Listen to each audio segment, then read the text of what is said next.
Welcome to this explainer. Today, we're doing something really special.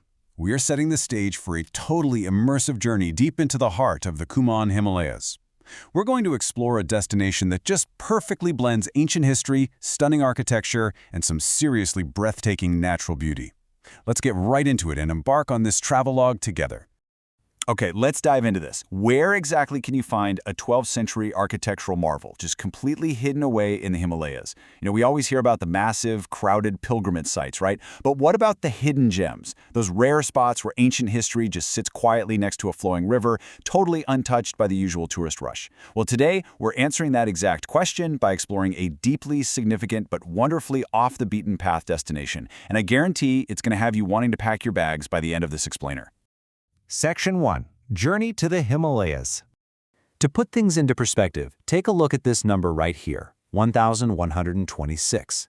That's our altitude in meters above sea level. We're heading into the lush, incredibly scenic Bageshwar district. And let me tell you, sitting at this elevation means you get that crisp, absolutely pure mountain air. It's high enough to give you that authentic Himalayan chill in the mornings, but, and this is key, it's accessible enough that you don't need to be some extreme mountaineer to actually get up there and enjoy it. And the setting? It is literally cinematic. Picture this. We're situated right along the calm, flowing banks of the Gomti River.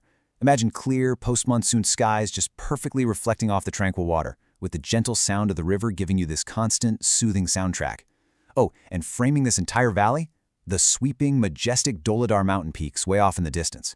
It is absolutely nature's perfect backdrop for a site of such deep spiritual and historical importance.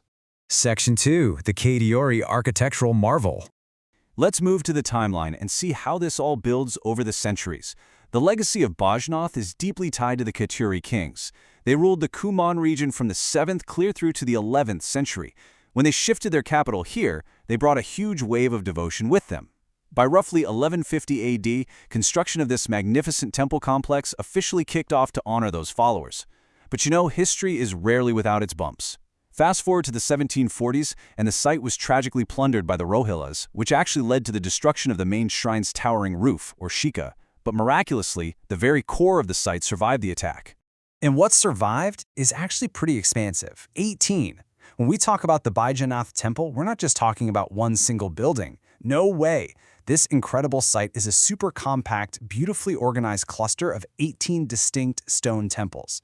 Walking through it, it's honestly like navigating a miniature ancient city made entirely of carved stone. So what exactly are we looking at from a design perspective? Well, this is classic Nagra architecture. It's a 12th century marvel, showcasing this iconic North Indian style. You can spot it immediately by those distinct beehive-shaped towers reaching up into the sky. And if you look closely at the masonry, you'll see incredibly intricate stone carvings all over the doorways. There are actually 102 distinct stone images scattered across this complex, and they are so historically valuable that they're officially protected by the Archaeological Survey of India. Section 3. Legends of Lord Shiva. Now, what's really interesting about this next slide is what you'll find inside the main shrine.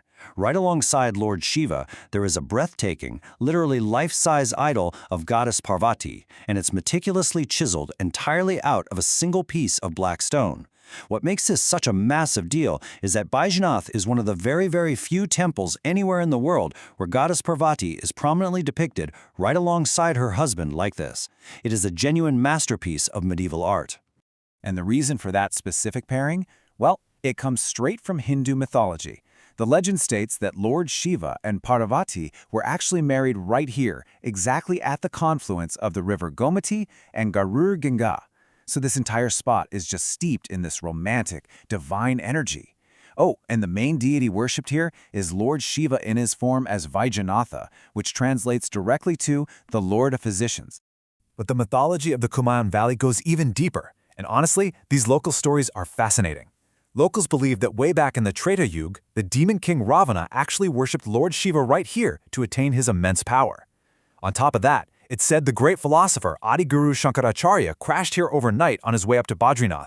And perhaps the most mysterious of all? Just 2 kilometers down the road is the Brahmari Devi Temple.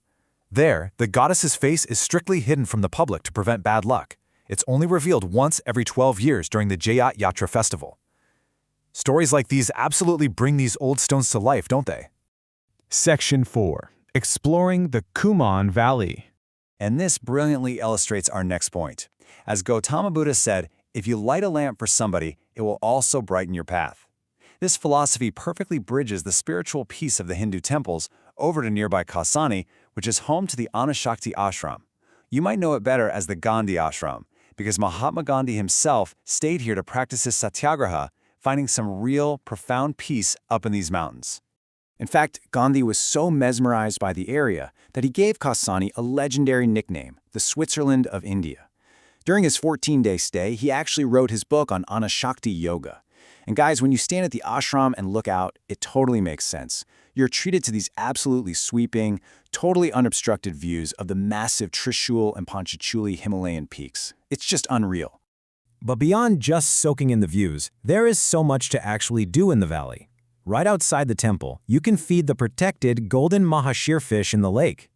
If you're feeling a bit more active, there's a super rewarding 2-kilometer trek right through the forest to the hidden Rudradari Falls, and a little Mahadev temple tucked away there. Foodies can head over to the sprawling Kausani tea estate to taste local tea, plus fresh peaches and pears right from the branch.